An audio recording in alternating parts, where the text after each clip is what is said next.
Une nouvelle session d'actualité sur la RTGA. Bonsoir à tous. Voici les principaux titres de ce journal. Les travailleurs de la Société commerciale des transports et ports Exonatra menacent de débrayer. En général, ils promettent de lancer le processus de grève ce vendredi si le gouvernement ne retire pas son projet de démembrement de la société. Le budget alloué à la santé sera revu à la hausse. Engagement d'Aubin Minakou devant le directeur exécutif de Gavi Alliance, une organisation partenaire du gouvernement. Le docteur Seth Barclay a aussi exprimé la détermination de Gavi à sauver des vies. Encore une saisie d'ivoire à l'aéroport international de Ndjili. 2 valises de 64 kg contenant 49 points d'ivoire ont été interceptées par les services des douanes. Nous parlerons de ces jolis coups de filet en long et en large dans la seconde partie de ce journal avec Dieudonné Sidia, notre expert des questions environnementales. Démembrement de la Société commerciale des transports et ports, les travailleurs de l'ex-Sonata persistent et signent. Le gouvernement doit retirer ce projet. Ils promettent d'engager un certain nombre d'actions pour faire entendre leur voix. Ils projettent notamment un mouvement de grève si un compromis n'est pas trouvé. C'est ce qui ressort de l'Assemblée générale des travailleurs de cette entreprise tenue ce mardi devant le bâtiment administratif de la SCPT situé sur le boulevard du 30 juin à Gombe. Neftali Bamutala Ouseni, Esther Peso avec Yannick Guilamo. Ils sont déterminés et mobilisés pour faire entendre leur voix concernant la restructuration de la SCTP en société de patrimoine et la mise en concession intégrée des ports de Boma et Matadi, dont l'avis d'appel a été lancé le 7 octobre 2015 par le ministre du Portefeuille. Ce mardi encore, ils étaient en assemblée générale dite de restitution des différentes démarches annoncées par le banc syndical de cette entreprise. Ces travailleurs comptent entamer d'autres stratégies au cas où la réunion de jeudi serait reportée. Nous sommes dans cette démarche depuis bientôt 1 mois et que là, nous avons atteint pratiquement la limite. Nous avons respecté toutes les étapes. Et donc, le jeudi prochain, quand nous allons nous retrouver à la primature, nous souhaiterions que la conclusion, la réponse qui nous agrée nous soit donnée. Si, à la rencontre de ce jeudi-là à la primature, si la suite n'est pas positive, vu des travailleurs et dans l'intérêt de la société du pays, alors, à compter de vendredi, le préavis pour une grève va commencer à courir. Une occasion pour ce leader syndical de lancer un message aux travailleurs de la SCTP. Les travailleurs, nous leur disons, ils doivent demeurer confiants en eux-mêmes et à leurs syndicats. C'est le message, demeurer mobilisés et être convaincus que parce que notre cause est juste, la victoire doit également être au rendez-vous, à l'endroit de tous travailleurs de la SCTP, de Banana à Kisangani, parce que nous sommes une même société et donc nous devons nous tenir tel un homme et parler d'une même voix. Au gouvernement d'agir pour éviter le pire, car la rencontre de jeudi prochain va déterminer l'avenir et la survie de la SCTP. Je vous disais en titre, le budget alloué à la santé sera augmenté en RDC, ceci pour mieux assurer la couverture vaccinale sur l'ensemble du pays. Cette affirmation est du président de l'Assemblée nationale, Aubin Minakou. Il l'a dit au terme de l'audience qu'il a accordée au directeur exécutif de Gavi Alliance, Seth Barclay. Reportage. Aubin Minakou Tchalanjoko, speaker de la Chambre basse du Parlement, s'engage à faire remonter les budgets alloués à la santé pour améliorer la couverture vaccinale sur l'ensemble de la RDC. De son côté, le secrétaire exécutif de Gavi a réitéré la détermination de son organisation à sauver des vies. Oui, le message principal était réellement de nous assurer que les enfants auront accès aussi bien aux vaccins qui permettent de lutter contre les maladies habituelles ou aussi les maladies nouvellement arrivées, infectieuses, et que non seulement ces vaccins sont disponibles pour ces enfants, mais également qu'il y a des ressources, que l'État met à disposition des ressources pour que ces vaccins puissent être administrés à ces enfants, mais aussi que les personnels soient en place, en nombre et en qualité pour pouvoir les administrer, ainsi que assurer un transport adéquat pour que ces vaccins puissent atteindre l'enfant où qu'il soit. Le ministre de la Santé publique, Félix Kabange-Numbi, et les députés membres du réseau pour l'accès aux soins de qualité ont préparé à cette audience. En bref, les travaux de la 10e édition de la conférence économique africaine se sont poursuivis ce mardi à l'immeuble du gouvernement.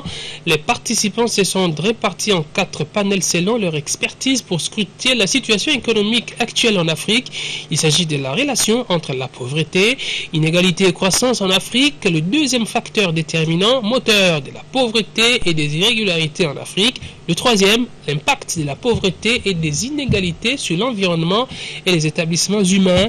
Les conclusions et les recommandations de chaque panel seront présentées à la plénière lors de la cérémonie des clôtures prévue ce mercredi 4 novembre.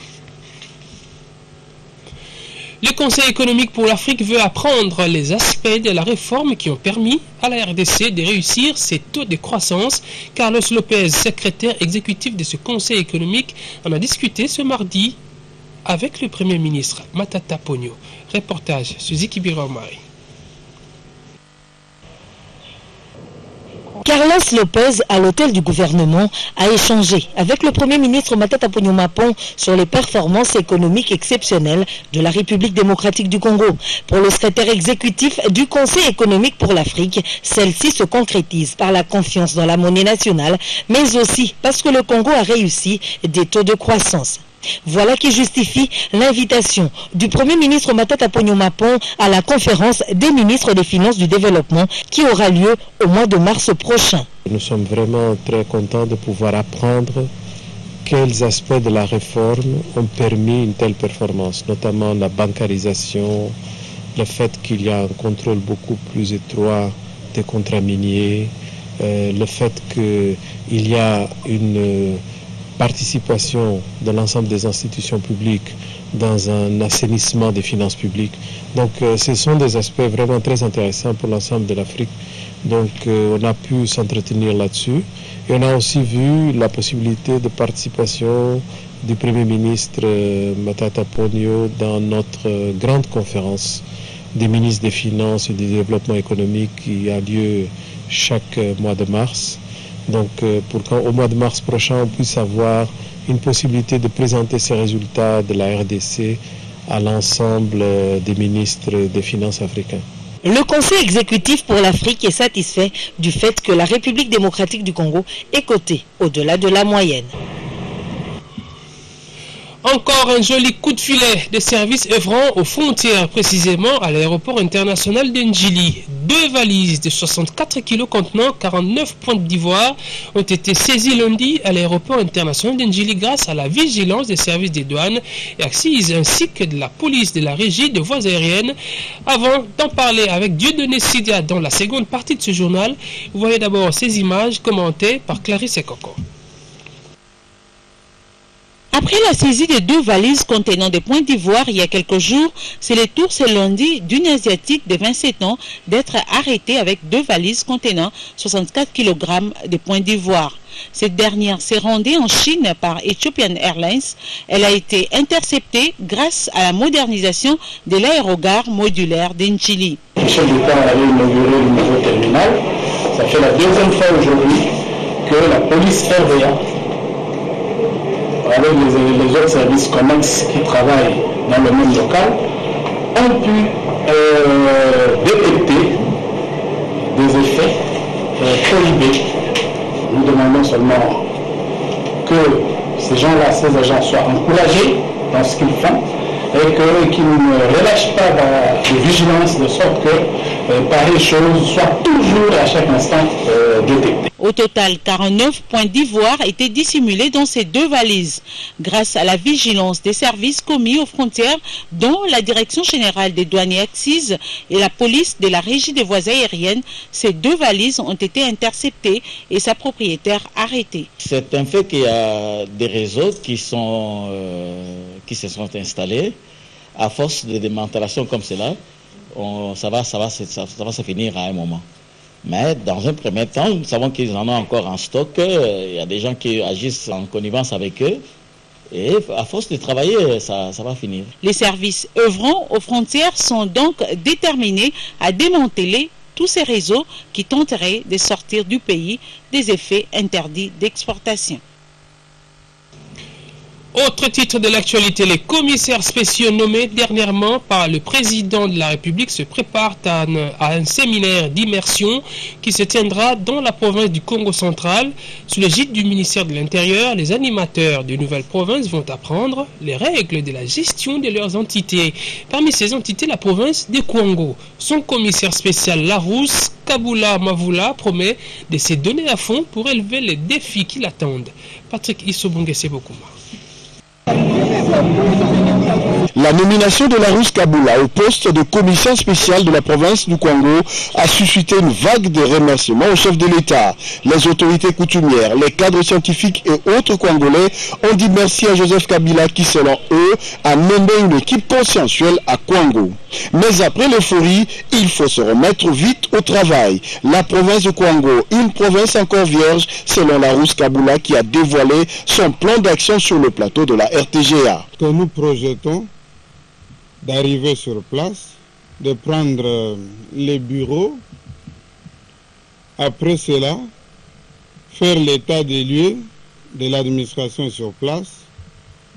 Après cette étape, nous comptons nous adresser à la population de la capitale de la province, le chef-lieu, Kenge. Après cette étape ultime, nous allons faire une descente sur le terrain à travers les 5 territoires qui composent la province du Kwango. Plusieurs défis attendent Larousse Kabula. Parmi les défis à relever, c'est que les dirigeants même de la province doivent se rendre dans les différents points de la province. Parce que c'est une chose qu'on fait difficilement étant donné le caractère un peu vaste de la province. Cela va faire en sorte que la présence de l'État, de l'autorité de l'État soit ressentie par la population. Après cette étape, nous aurons récolté les desiderata de la population congolaise. Nous viendrons maintenant les couler sous forme de programmes et ces programmes, nous commencerons, pensons-nous, par les infrastructures. Entre autres les infrastructures routières, parce que, voyez-vous, la province du Kwango est une des plus enclavées de notre pays. On a besoin de désenclaver la province du Kwango pour que l'évacuation des produits de l'agriculture, de l'élevage et toute autre production artisanale puisse être évacuée vers les centres urbains. Le Kwango est riche de manière multiforme. Il est aussi bien riche sous le sol que dans son sol, dans son entièreté. Nous avons des essences, nous avons des brousses, nous avons des animaux à faire voir à la population, nous avons l'artisanat, nous avons toutes sortes de richesses comme vous le pensez, madame. La seule manière de faire bénéficier aux habitants du Kwango, c'est de les faire mettre au travail. Que les Kwangolais eux-mêmes soient les travailleurs, la main-d'œuvre sur place. Pour relever les défis qui l'attendent, le commissaire spécial Kabula promet de donner toute son énergie et de la jeunesse. Après sa nomination par le président de la République au poste de commissaire spécial adjoint de la province du Kasaï central, Ambroise Kamukuni a organisé une réception à sa résidence de Kindele dans la commune de Mongafula. C'était à l'honneur de ses voisins et de la communauté Bindi qui remercie le président Joseph Kabila pour avoir jeté son dévolu sur un des leurs.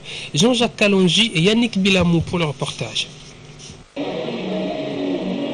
Après son long séjour dans sa province du Kasaï central, où il est allé communier avec sa base, l'élu de Kazumba a vu sa résidence de Kindele à Mongafula prise d'assaut par une marée humaine, venue le féliciter pour sa nomination comme commissaire spécial adjoint par le chef de l'État Joseph Kabila Kabange.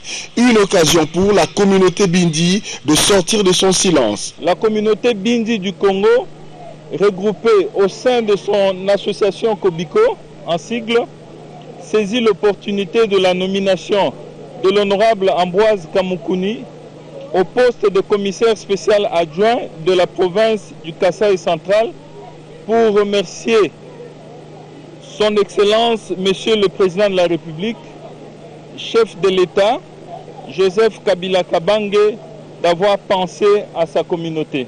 La pénurie d'eau et d'électricité et la pauvreté sont là quelques défis à relever par l'équipe dirigeante du Kasaï central dont fait partie Ambroise Kamoukouni. Le message que je dois devoir lancer, c'est de remercier le chef de l'État d'avoir jeté son dévolu sur notre modeste personne.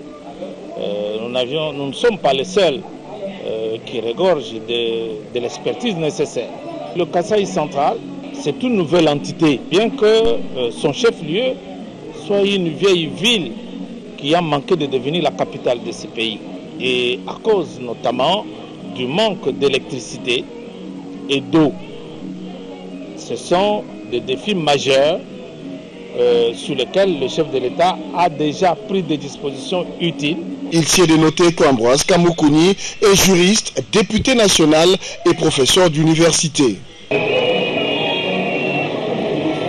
Visite ce mardi à Menkao du site où évoluent les travaux de la ferme agricole commune et du centre de transformation de l'énergie solaire en énergie électrique. Nona Marianne Sitawakenge, directrice générale de la réserve stratégique générale, satisfaite de l'évolution, pense à l'amélioration du social des Congolais. Reportage. Sur ce terrain vaste de 600 hectares, domaine de la présidence de la République, sera érigée la ferme agricole commune. Voilà qui justifie la visite de Ndona Marianne Sitawakenge. Bien accueillie, la directrice générale de la réserve stratégique générale a vu les maisons pilotes où vivront les experts égyptiens. Des appartements complets, modernes, bien équipés, avec un groupe électrogène et un hydrophore, ainsi que le bureau dans lequel ils vont devoir travailler. Des denrées alimentaires de première nécessité seront produites ici, ainsi qu'un centre de transformation de l'énergie solaire en énergie électrique. Révolution de la modernité prônée par le chef de l'État oblige. Je viens me rendre compte de l'état de finition de construction, car nous allons bientôt recevoir les experts égyptiens qui vont venir pour 2 projets. L'implantation d'une ferme commune et ensuite l'implantation d'un centre de transformation d'énergie solaire en énergie électrique. Et tout ceci rentre dans le cadre de la révolution de la modernité prônée par le chef de l'État Joseph Kabila et également va contribuer au volet social, cher président de la République, Joseph Kabila, qui est soucieux de l'amélioration des conditions de vie des populations congolaises. Elle a aussi visité le centre de Mbenzale en Sélé, où elle a reçu un lot de réactifs devant servir au laboratoire pédagogique où bientôt une formation sera encore organisée. De quoi dire qu'à la réserve stratégique générale, la révolution de la modernité est un cheval de bataille pour Sitawakenge. En éducation, la République démocratique du Congo a pris part à la réunion du comité technique spécialisé sur l'éducation, la science et la technologie de l'Union africaine à Addis Abeba en Éthiopie. La délégation congolaise a partagé son expérience en matière d'éducation. Commentaire, Patrick Issobongue, c'est beaucoup moins. Cette réunion du comité technique spécialisé sur l'éducation, la science et la technologie de l'Union africaine s'est tenue à Addis Abeba en Éthiopie. Les ministres ayant en charge l'éducation ont travaillé pour convenir d'un nouveau mécanisme de partenariat pour une plus grande complémentarité entre les secteurs de l'éducation en conformité avec l'agenda 2063. Le ministre congolais de l'enseignement supérieur et universitaire a partagé l'expérience congolaise. Depuis 2014, il y a une loi qui réforme notre système éducatif et qui oriente justement vers d'abord un système qui va permettre à nos institutions d'arriver vers les standards internationaux. Deuxièmement, qui va promouvoir l'enseignement ouvert à distance avec l'usage de la technologie.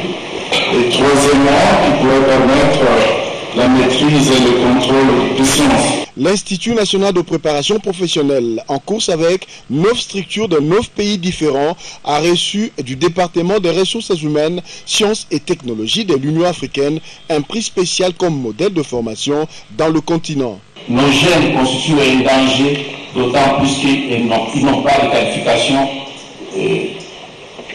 professionnelle requise pour accéder à l'emploi. Ce qui nous amène, nous, l'INPP, de faire de nos jeunes des agents de développement en leur donnant des qualifications et des compétences nécessaires, des savoir-faire pour s'insérer dans la société. L'école tanzanienne des formations professionnelles est venue en 2e position, suivie d'Almeria, dont le directeur général a reçu le prix de main du ministre Théophile Bemba. Une activité connexe liée à la célébration de la journée internationale de la fin de l'impunité pour les crimes commis contre les journalistes, c'est cette table ronde organisée par l'UNESCO RDC ce mardi 3 novembre au Cercle de Kinshasa. Cet espace d'échange s'est voulu interpellateur à l'endroit du journaliste congolais appelé à s'approprier personnellement cette lutte. Irène Moussouné, Trésor Ndoya. Célébrer la journée internationale de la fin de l'impunité des crimes commis contre les journalistes est une initiative à louer. Mais l'heure est aux actions communes concrètes pour obtenir gain de cause sur cette épineuse question. Et cette table ronde a rencontré les préoccupations des uns et des autres pour apporter des solutions à cette problématique. D'abord, ce vœu formulé par Kassongo Chilunde, président de l'UNPC. Tous nos confrères qui ont été assassinés, ne fût-ce que pour l'histoire, ne fût-ce que pour nos familles, que tous ces confrères puissent être rétablis dans leur droit, dans l'au-delà, avec le procès qui puisse nous déterminer qui l'a tué et pourquoi il l'a tué. À son tour, Mme Maïga, représentante de l'UNESCO, a transmis un message interpellateur de la directrice générale de l'UNESCO, Irina Bokova, à l'occasion de la journée.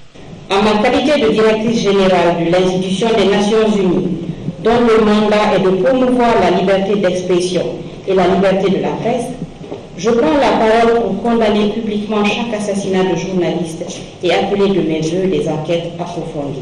Au regard de cette réalité vécue sur son sol, l'État congolais est appelé à prendre des mesures sécuritaires et préventives. Le deuxième directeur du cabinet du ministre des Médias en est conscient. La promotion de la sécurité des journalistes et la lutte contre l'impunité ne doivent pas se limiter à agir après les faits. C'est le lieu pour moi d'appeler chacun d'entre nous et la communauté nationale et internationale à réfléchir sur certaines des causes profondes des violences contre les journalistes et d'impunité. Après des allocutions, place à la table ronde proprement dite. Ici, les journalistes Foissan Tombissa, Mme Christiane Kambo, Israël Kazadi et Delphin Moulambo, experts sur la question, ont à tour de rôle déballé des sujets relatifs à la sécurité des journalistes, aux dangers qui les guettent dans un environnement hostile, les dangers spécifiques qui menacent les femmes journalistes ainsi que le rôle du système judiciaire dans cette lutte. L'UNESCO révèle 540 cas d'assassinat de professionnels de médias ces 6 dernières années. 72 cas répertoriés en RDC. 10 ans après, la presse congolaise se souvient, ce 3 novembre 2015, de la disparition du journaliste Franck Guiquet et son épouse, qui en ont payé un lourd tribut. On vous donne l'espace pour donner l'information aux gens. Appel de la Direction générale des impôts aux contribuables relevant de la direction des grandes entreprises, des centres des impôts ainsi que des sièges modélisés et modernisés des directions provinciales des impôts qui, conformément à la législation fiscale en vigueur, le paiement du deuxième acompte provisionnel de l'impôt sur les bénéfices et profits de l'exercice fiscal 2016 revenu 2015 doit intervenir au plus tard le lundi 30 novembre 2015. Le montant du dit acompte représente 40% de l'impôt déclaré au titre de l'exercice comptable 2014, augmenté des suppléments éventuels établis par l'administration au titre du dit exercice, que ces sommes fassent ou non l'objet des contestations. Leur attention est attirée sur le fait que le défaut ou l'insuffisance des paiements dans le délai légal donnera lieu à l'application d'une amende égale à 50% de l'acompte non versé. Par ailleurs, L'imputation éventuelle du crédit d'impôt n'est autorisée que dans la limite de 20% du montant de la compte due. Mesdames et messieurs, voici maintenant le rappel des principaux titres de l'actualité de ce mardi. Encore un joli coup de filet des services œuvrant aux frontières. D'abord, plutôt, les travailleurs de la Société commerciale des transports et ports ex-Sonatra qui menacent de débrayer. Réunis à l'Assemblée générale, ils promettent de lancer le processus de grève ce vendredi si le gouvernement ne retire pas son projet. Le budget alloué à la santé sera revu à la hausse. Engagement d'Aubin Minakou devant le directeur exécutif de Gavi Alliance, une organisation partenaire du gouvernement. Le docteur 7 a aussi promis l'engagement de son organisation.